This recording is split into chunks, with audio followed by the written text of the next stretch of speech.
position on critical race theory. He just referred to Jim Cogan. He says he's worried about Jim Cogan's view on critical race theory when Jim Cogan didn't even mention it at all. I don't know, frankly, if he would wish to follow Ms. Hiteshew in completing our ethnic studies curriculum by. I'm going to play for you exactly what Adelita said, Adelita Hiteshew said, and it had nothing to do with CRT. Watch. He's a liar.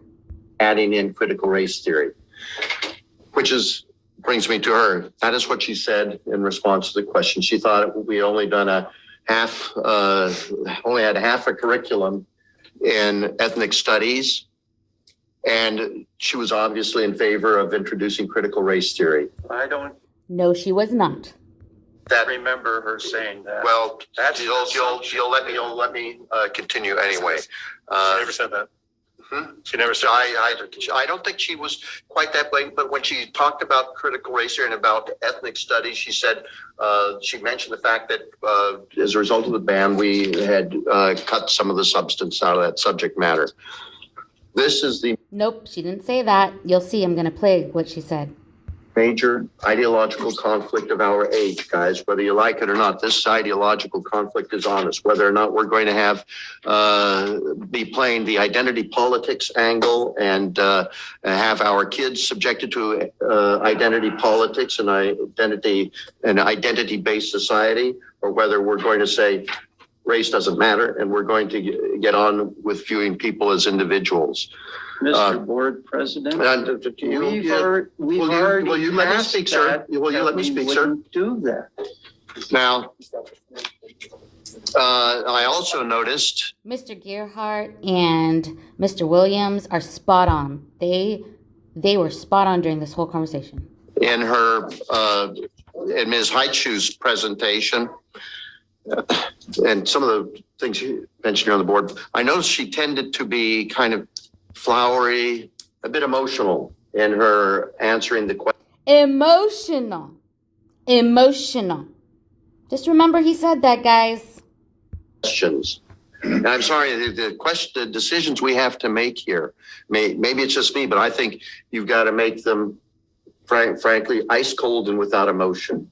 You've got to look at the without emotion. This coming from the man who was so emotional, yelling at a Spanish speaker to speak English. The reality of the situation and not at feelings. As far as diversity is concerned, obviously, I think diversity is the last thing that we really need to consider as a qualification. I don't give a damn about anybody's skin color or ethnicity or gender or anything else. I give about their qualifications and their ability to focus on the substance and on the mission. Brings me to Frank Triggs. Now let me show you what Adelita really said. Good morning. The first question is this: identify a recent board decision that you felt strongly about and describe how you would balance community concerns, student needs, state and federal law, staff considerations, and your personal values and beliefs in order to determine how to vote on the issue. Starting with Ken. Would you like the question again? I've got it. Thank you. Thank you for asking a question. I appreciate both of your responses. When I received the questions, this is a question that I really weighed on me heavily.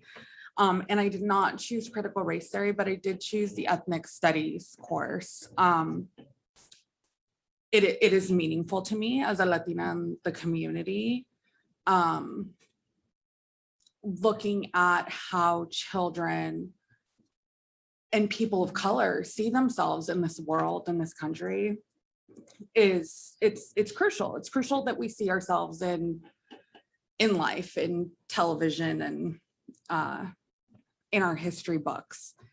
And I I was saddened by some of the public discourse there. It was difficult. I honestly, even now, I find myself speechless. I was extremely impressed with Mr. Land and what he wanted to present. And ultimately, the board's decision was to allow the course. And it was hard for me that it was a scaled back version. That was a difficult decision for me to see. I feel that the people of color in the community were asking for a page. It was not a course offered to everyone. We were asking for a page in a history book, and we were offered a half a page. It was, you may have this with caveats, but my existence doesn't have caveats. I'm a functioning member. I'm here working the same as you guys. But the question really was how to balance all of these outside factors. So this is my personal opinion. That was my personal take on it in that moment as an outsider. When you get on the board, that position has to change. You have to look at it from all of these different perspectives. And I essentially listed out that the community is crucial. I heard students come forward and speak so passionately. It was honestly inspiring. I heard staff and teachers speak in support of this course that honestly was inspiring. They did the research and the work to make sure that decision was presented as fully as possible. That's listening to that community piece. The staff is included there, the students would be taken into consideration first. The state ultimately is probably going to ask for an ethnic studies course. CRT is a separate thing. This is specifically about ethnic studies. And then personal, I would have to take that step back and look at everybody's perspective and how everyone feels on that. And I just wanted to let everyone know that this is how I felt about it, but personal would be my last consideration there. Thank you. Thank you. So to be clear, Adelita was not emotional. Mr. Arend just feels that way because a woman showed that she cared. Mr. Arend also alluded to the fact that the school district of Paso Robles is majority conservative leaning. Well, I called the San Luis Obispo clerk's office and they mailed me the voter registration. Hopefully you guys can see this. We have registered voters in Paso Robles, 18,567. Yes, there are more registered Republicans than Democrats. However, to say Paso is mostly Republican is a lie.